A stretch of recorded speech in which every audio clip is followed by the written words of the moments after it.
anak natin makapag-aral ng husto.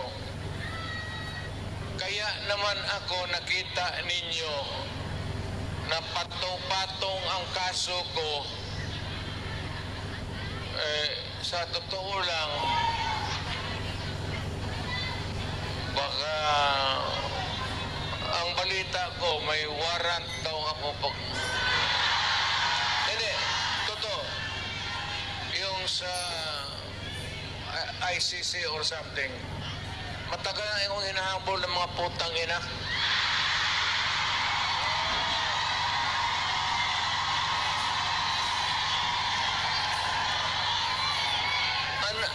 Ano man ang kasalanan ko, na ginawa ko man ang lahat sa panahon ko para may konting katahimikan at mapayapa ang buhay ng Pilipino. Ang problema nito, ewan ko kung ang tingin ng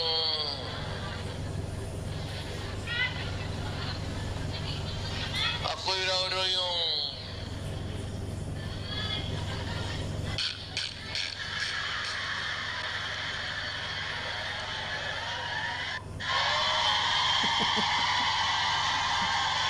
o ganito na lang. Ito ganito na lang. O sasabihin ko, assuming na totoo talaga yung naririnig ninyo, bakit ko ginawa yan? Para sa sarili ko? Para sa pamilya ko? Para sa inyo at ang inyong mga anak sa ating bayan. Kaya ako man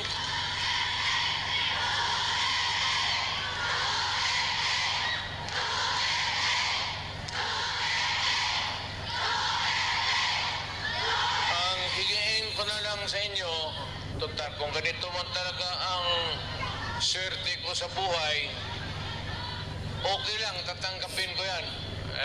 Wala tayong magawa hulihin tayo kung ikulong tayo. Kaya lang, in the meantime, mag-contribute kayo, maski $5, $10, para paglabas ko sa presuhan, pagawaan ninyo akong monumento katabi ni Rizal. Si Rizal may hawak na libro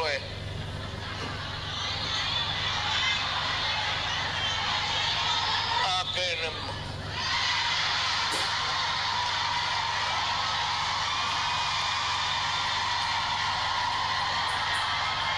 bakit tumahimik pa ang bayan natin kung Pilipinas hold up dito, hold up. Wala nang ginawa ngayon tayo mga ayaw ng gulo, napipilitan tayo to confront evil because nandyan sa harap natin. Sino ba naman gustong pumatay? Putang inang yan.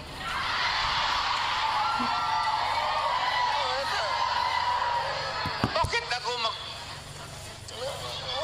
why would I waste my time? Manila, patayan si Duterte, lumalabas ng gabi, ganon. Also, sino ba naman gusto maging security guard? Tahimikan at mapayapa ang buhay ng Pilipino. Ang problema nito, ewan ko kung ang tingin ng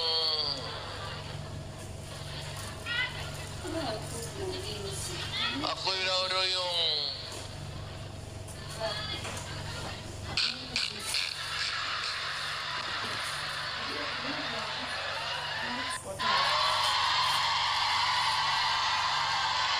ganito na lang. Ito ganito na lang. O sasabihin ko, assuming na totoo, totoo talaga yung naririnig ninyo, bakit ko ginawa yan? Para sa sarili ko? Para sa pamilya ko? Para sa inyo at ang inyong mga anak sa ating bayan. Kaya ako man,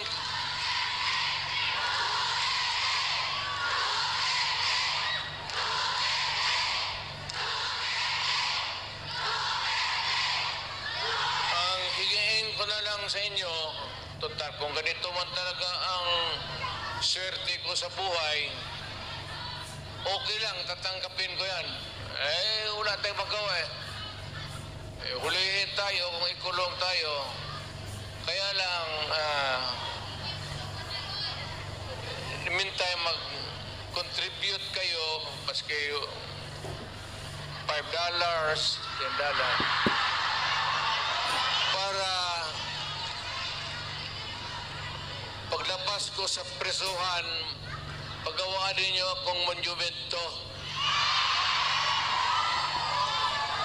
katabi ni Rizal.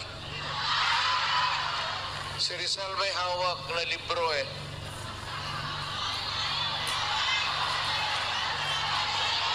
Akin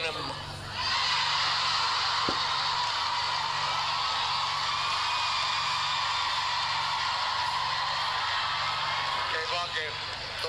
Tumahimik pa ang bayan natin kung Pilipinos,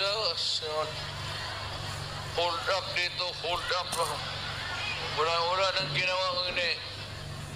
Tayo mga ayaw ng gulo, napipilitan tayo to confront evil because nandyan sa harap natin. Sino ba naman gustong pumatay? Putang inang yan.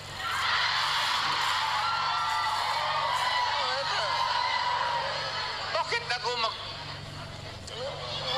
why would I waste my time? Manila, patayan si Duterte, lumalabas ng gabi, ganon. Also, sino ba naman gusto maging security guard? Na ang kinuha ko law. So, but, siguro sa trabaho, saka alam mo sa gabi, dyan rin lumalabas yung mga masasamang tao. At dyan rin lumalabas yung nakakatakot na magandang babae sa buong bayan.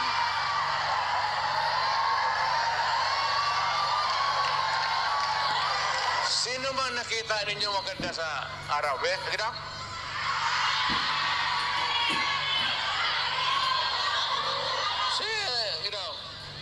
Sa araw. Yung nagtatrabaho, patay ng basket, na mamalingki. Pero pagkagabi, makita mo, lumalabas. Mga anghel. Gising na. Ang mga demonyong putang inatulog na.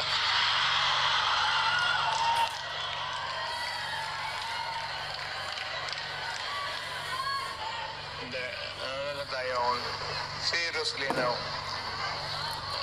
our country is not yet that well off.